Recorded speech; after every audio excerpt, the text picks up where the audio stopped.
मौत की दवा। श्रावस्ती नगरी में कृषा गौतमी नाम की एक कन्या रहती थी। गौतमी उसका असली नाम था। काम करते करते वह जल्दी थक जाती थी, अतः लोग उसे कृषा गौतमी के नाम से पुकारते थे। गौतमी ने जवानी में प्रवेश किया और उसका विवाह हो गया। गौतमी गरीब घराने की थी, अतः उसकी ससुराल के लोग उसका यथोचित आदर न करते थे। कुछ समय बाद गौतमी के एक पुत्र हुआ। अब घर में उसका आदर होने लगा, लेकिन होनहार कुछ दूसरा ही था।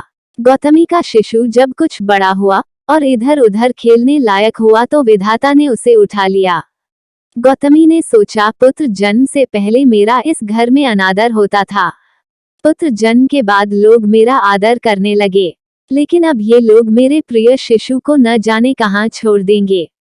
गौतमी अपने मृत पुत्र को गोद में ले उसके लिए घर घर दवा मांगती फिरने लगी। लोग ताली बजाकर हंसी ठट्ठा करते और कहते, पगली, कहीं मरे हुए की भी दवा होती है। किसी भले आदमी को गौतमी पर बहुत दया आई।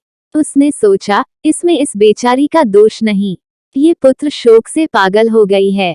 इसकी दवा बुद्ध भगवान को छोड़कर और किसी के पास नहीं। उसने कहा, माँ, तुम बुद्ध भगवान के पास जाकर उनसे पूछो।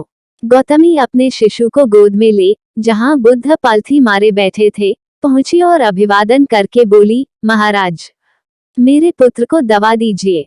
तथागत ने कहा, तूने अच्छा किया जो यहाँ चली आई। देख, तू इस नगर में से जिस घर में किसी की मौत न हुई हो, सरसों के दाने मांग ला, फिर मैं तुझे दवा दूंगा।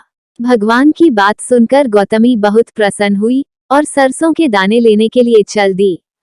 पहले घर में जाकर उसने निवेदन किया, देखिए, बुद्ध भगवान ने मुझे आप लोगों के घर से सरसों मांगकर लाने को कहा है, आप लोग सरसों देने की कृपा करें। गौतमी के ये शब्द सुनकर एक आदमी झट से घर में से सरसों के दाने ले आया और गौतमी को देने लगा। गौतमी ने पूछा, पहले ये बताए कि इस घर में किसी की मौत तो नहीं हुई। ये सुनकर घर के लोग आश्चर्य से कहने लगे, गौतमी, ये तू क्या कह रही है?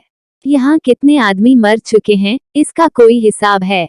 गौतमी, तो मैं आपके घर से सरसों न लूंगी। गौतमी दूसरे घर गई, सब जगह उसे वही जवाब मिला।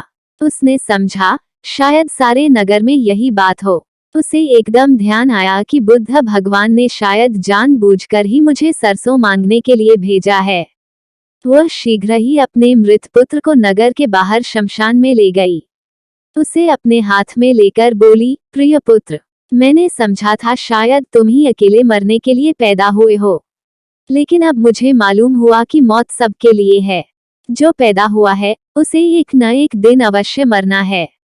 इतना कहकर अपने पुत्र को शमशान में रख वहां से लौट आई। लौटकर गौतमी बुद्ध के पास गई। बुद्ध ने पूछा, गौतमी, सरसों के दाने मिल गए? गौतमी, भगवान, सरसों नहीं चाहिए, उनका काम हो गया है।